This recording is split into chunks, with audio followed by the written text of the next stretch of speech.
जय हिंद दोस्तों, स्वागत करता हूं आपको अपने यूट्यूब चैनल कानून की शुरुआत में। दोस्तों, प्रॉपर्टी का खरीदना बेचना और लेन देन चालू रहता है और चालू है प्रेजेंट टाइम में, ठीक है। लेकिन लोगों को ये नहीं पता होता है कि कौन सी रजिस्ट्री लोग रजिस्ट्री करा लेते हैं। लोगों को रजिस्ट्री पता ही नहीं कौन सी असली कौन सी नकली और कौन सी सबसे मजबूत होती है। तो आज इस वीडियो में हम यही बात करेंगे कि कौन सी रजिस्ट्री सबसे मजबूत होती है, रजिस्ट्री कितने प्रकार की होती हैं, ठीक है, किस रजिस्ट्री में क्या प्रावधान होता है, कौन कौन से दस्तावेज लगते हैं, कौन कौन से रूल्स हैं, कौन से कानूनी प्रावधान हैं, ठीक। तो आज इस वीडियो में हम बात करेंगे, ठीक है। आप लोग अंत तक बने रहिए। अगर आप इस वीडियो में नए हैं तो वीडियो को लाइक एंड सब्सक्राइब कर दीजिएगा। चलिए स्टार्ट करते हैं आज का वीडियो। आज के समय में जब भी कोई व्यक्ति प्रॉपर्टी खरीदने या बेचने की सोचता है तो सबसे पहले उसके दिमाग में रजिस्ट्री यानी प्रॉपर्टी रजिस्ट्री, ठीक है, का ख्याल आता है। रजिस्ट्री संपत्ति के स्वामित्व को वैध बनाने की प्रक्रिया है।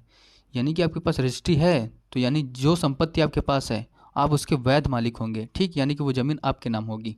लेकिन क्या आप जानते हैं कि सभी प्रकार की रजिस्ट्री सुनिश्चित नहीं होती, ठीक। क्या सभी प्रकार की रजिस्ट्री सुरक्षित नहीं होती?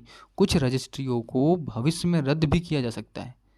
तो इस वीडियो में आज हम यही बात करेंगे कौन सी रजिस्ट्री है जो सबसे मजबूत होती है और किसको रद्द किया जा सकता है, किसको नहीं किया जा सकता, ठीक, कितने प्रकार की रजिस्ट्री होती हैं।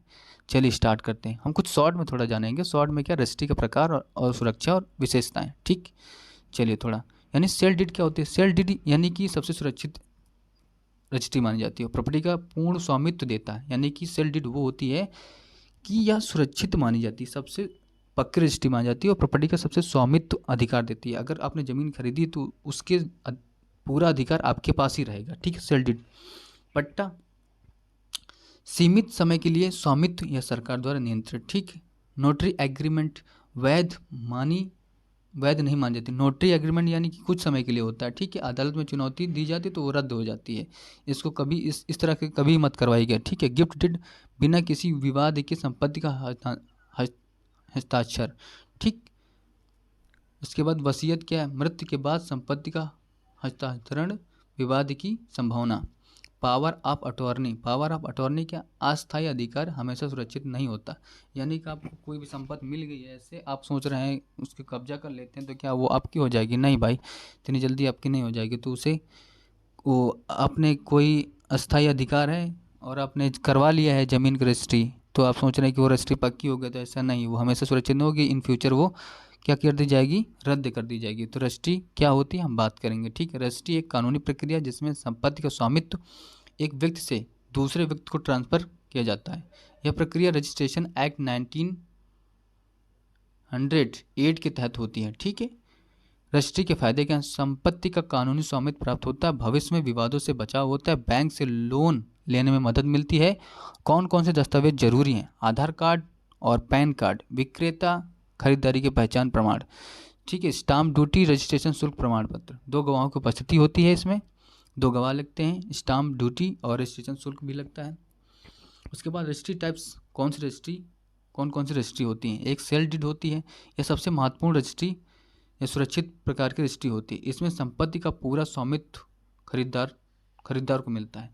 यानी कि सेल डीड क्या होता है? सेल डीड होता है जिसने ज़मीन खरीदी है उसका पूरा अधिकार होता है, और रजिस्ट्री यानी अगर सेल डीड करवाई है तो उसका पूरा संपूर्ण अधिकार उसमें होगा। फायदे क्या हैं? कानूनी मान्यता प्राप्त होगी, ठीक। विक्रेता और खरीदार दोनों की सहमति आवश्यक है। इसमें खरीदार और विक्रेता यानी क्रेता और विक्रेता दोनों की सहमति होनी चाहिए तो मानी जाएगी, ठीक। पट्टा है, यानी कि पट्टा यह संपत्ति का अस्थायी स्वामित्व प्रदान करता है जो आमतौर पर सरकार द्वारा दिया जाता है। विशेष यानी सीमित समय के लिए स्वामित्व होता है। पट्टा समाप्त होने पर संपत्ति सरकार को वापस जाती है। आपको पट्टा दे दिया गया, पट्टा होगा ये, अब सोच रहे वो ज़मीन मेरी हो गई, नहीं, वो सीमित समय के लिए होती है। अगर सीमित समय ख़त्म तो वो पट्टा भी आपका ख़त्म हो जाता है, वो सरकार के कब्जे में ज़मीन चली जाती है। नोटरी एग्रीमेंट क्या होता है? नोटरी एग्रीमेंट की बात करेंगे। यह एक ऐसा समझौता होता है, इसे कानूनी रूप से मान्यता नहीं दी जाती, इसे अदालत में चुनौती दी जाती है और खतरे यानी कि यह सुरक्षित नहीं होती है, भविष्य में इसे कैंसिल भी किया जा सकता है। कौन सी है? नोटरी एग्रीमेंट भाई एग्रीमेंट होता है, इसे किसी भी समय ख़त्म किया जा सकता है अगर जब वो मालिक चाहे, या यानी कि जो इसको ख़त्म करना चाहे, ठीक है। गिफ्ट डीड क्या होता है? यह संपत्ति को बिना किसी पैसे के ट्रांसफ़र करने का तरीका है। ठीक, यानी यह संपत्ति को बिना किसी पैसे के ट्रांसफ़र करने का तरीका है, यानी विवाद की संभावना कम, स्टाम्प ड्यूटी कम लगती है। अच्छा, वसीयत क्या है? यह दस्तावेज मृत्यु के बाद संपत्ति के हस्तांतरण के लिए उपयोग किया जाता है। अदालत में चुनौती दी जाती है, यह समाप्त हो जाती है। पावर ऑफ अटॉर्नी क्या? पावर अटॉर्नी है यानी अस्थायी स्वामित्व प्रदान करता है, जिसमें व्यक्ति किसी अन्य को अपनी संपत्ति पर अधिकार देता है। पावर ऑफ अटॉर्नी यानी कि कोई भी संपत्ति है, जैसे कि हमारी संपत्ति है, ठीक है, हम अपनी संपत्ति पर किसी दूसरे पर्सन को अधिकार देना चाहते हैं तो दे सकते हैं, ठीक है। पावर ऑफ अटॉर्नी यानी कि हमारी संपत्ति को किसी दूसरे व्यक्ति का अधिकार होता है, दे नहीं सकते हैं, दूसरे व्यक्ति का अधिकार होता है, ये होता है पावर ऑफ अटॉर्नी। यह हमेशा सुरक्षित नहीं होती है, किसी भी समय कब्जे की जा सकती है। कौन सी रजिस्ट्री हो सकती है कैंसिल?